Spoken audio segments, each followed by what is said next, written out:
నమస్కారం.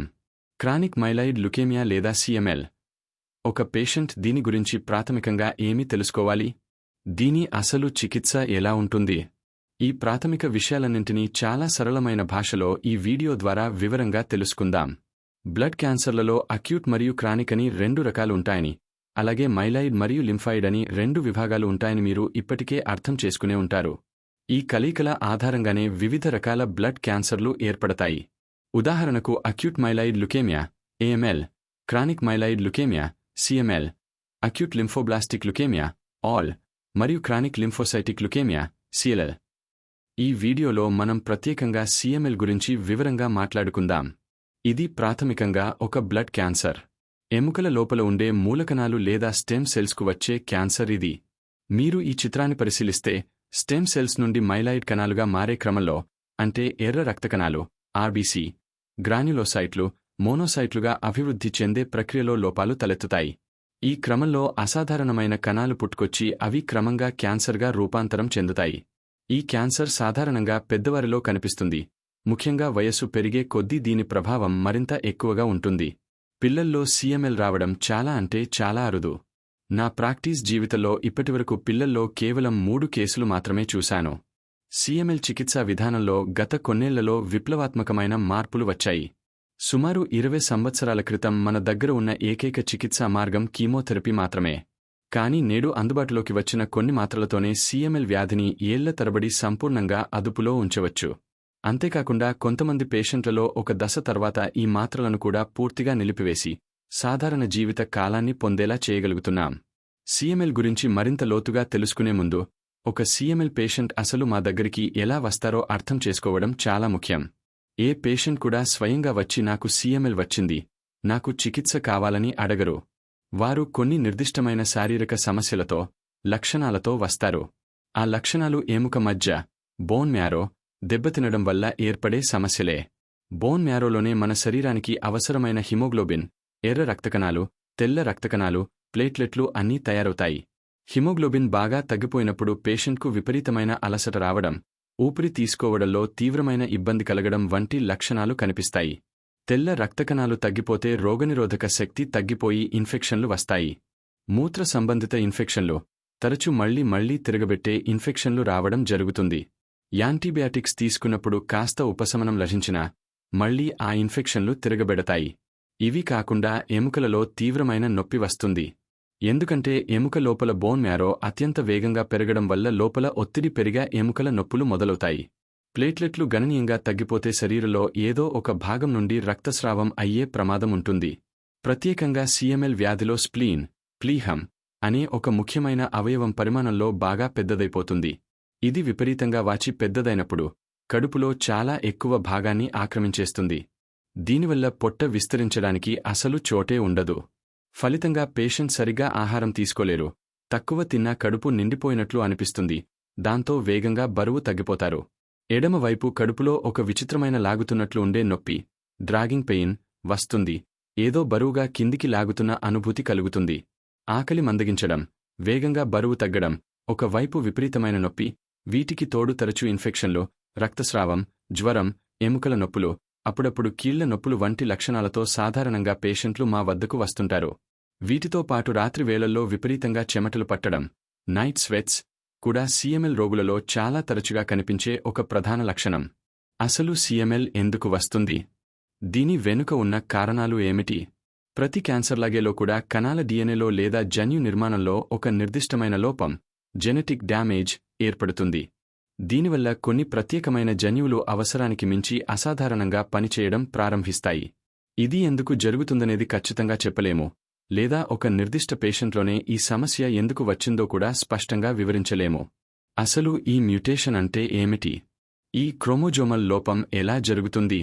మానవ శరీరంలోని ప్రతి కణంలో 23 జతల క్రోమోజోములు, అంటే మొత్తం 46 క్రోమోజోములు ఉంటాయి.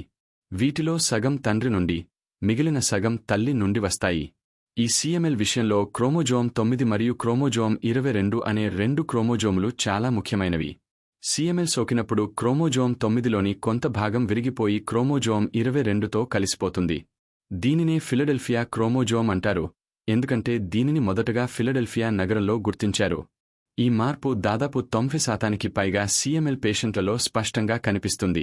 క్రోమోజోమ్ 9 మరియు క్రోమోజోమ్ 22 కలయిక ద్వారా BCR-ABL అనే ఒక సరికొత్త జన్యువు పుట్టుకొస్తుంది. ఈ BCR-ABL జన్యువు సాధారణ వ్యక్తుల శరీరంలో ఉండదు. CML రాని వారిలో ఇది అసలే కనిపించదు. కానీ ఈ వ్యాధి బారిన పడిన వారిలో ఈ అసాధారణ జన్యువు తయారవుతుంది. ఈ BCR-ABL జన్యువు రక్త కణాలను, స్టెమ్ సెల్స్ను అదుపు లేకుండా అత్యంత వేగంగా విభజన చెందేలా చేస్తుంది.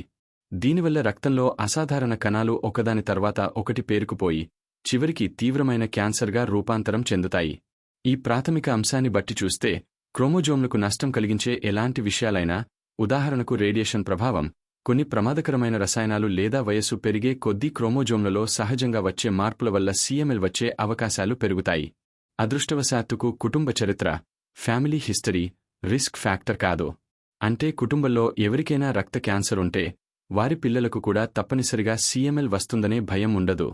అయితే ఇతర క్యాన్సర్ల విషయంలో సందేహాలుంటే మీరు జెనెటిక్ కౌన్సెలర్ సలహా తీసుకోవచ్చు.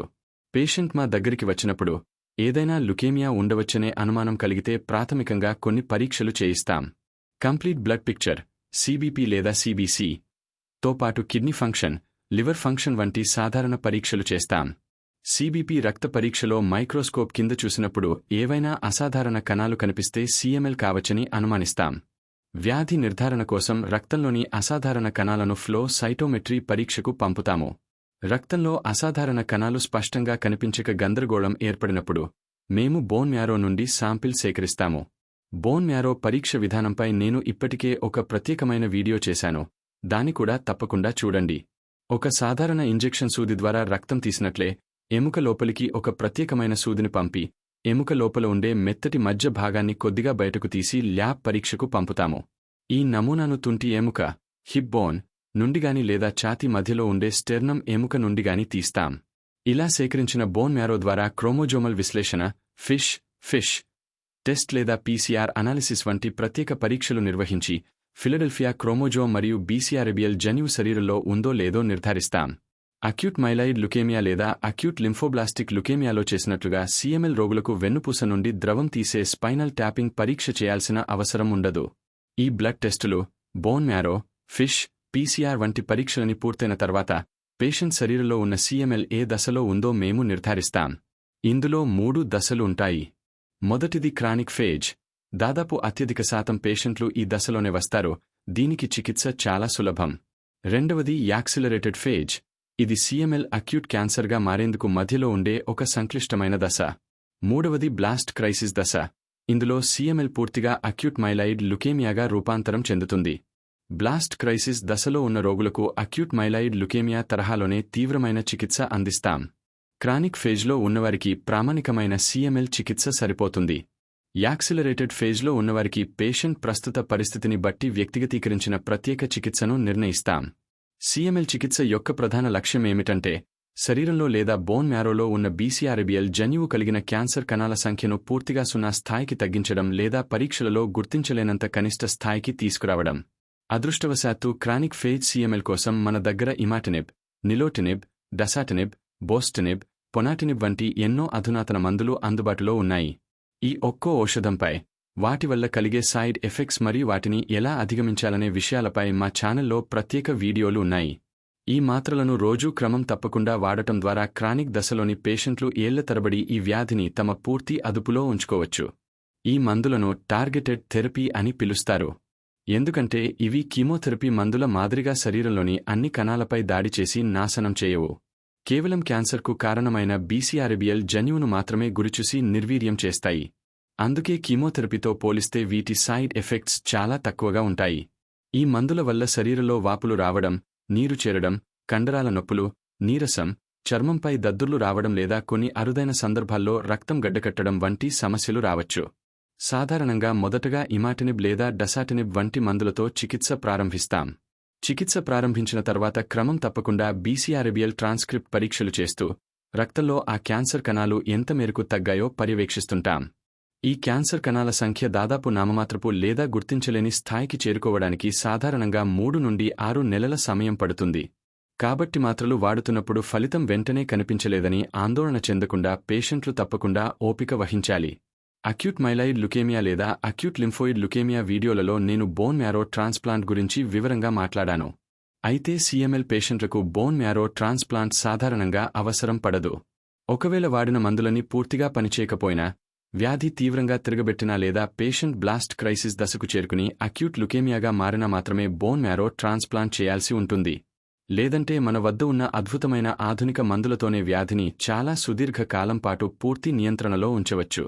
చాలా తీవ్రమైన అగ్రెసివ్ CML కేసులలో మాత్రమే కీమోథెరపీతో పాటు ఈ టార్గెటెడ్ థెరపీని కలిపి ఇస్తాము. చివరగా క్లినికల్ ట్రయల్స్ గురించి చెప్పాలంటే, ఫేజ్ 1 నుండి ఫేజ్ 4 వరకు ఉండే క్లినికల్ ట్రయల్స్పై నేను ఇప్పటికే ప్రత్యేక వీడియో చేశాను. క్లినికల్ ట్రయల్స్లో చేరడం వల్ల ఇంకా మార్కెట్లోకి రాని అత్యంత ప్రభావవంతమైన సరికొత్త ఔషధాలతో చికిత్స పొందే గొప్ప అవకాశం లభిస్తుంది. చాలా సందర్భాల్లో క్లినికల్ ట్రయల్స్ ద్వారా పేషెంట్లకు ఎంతో మెరుగైన ప్రయోజనం చేకూరుతుంది. కాబట్టి వీటి గురించి భయపడకుండా అవసరమైతే నమోదు చేసుకోవాలి.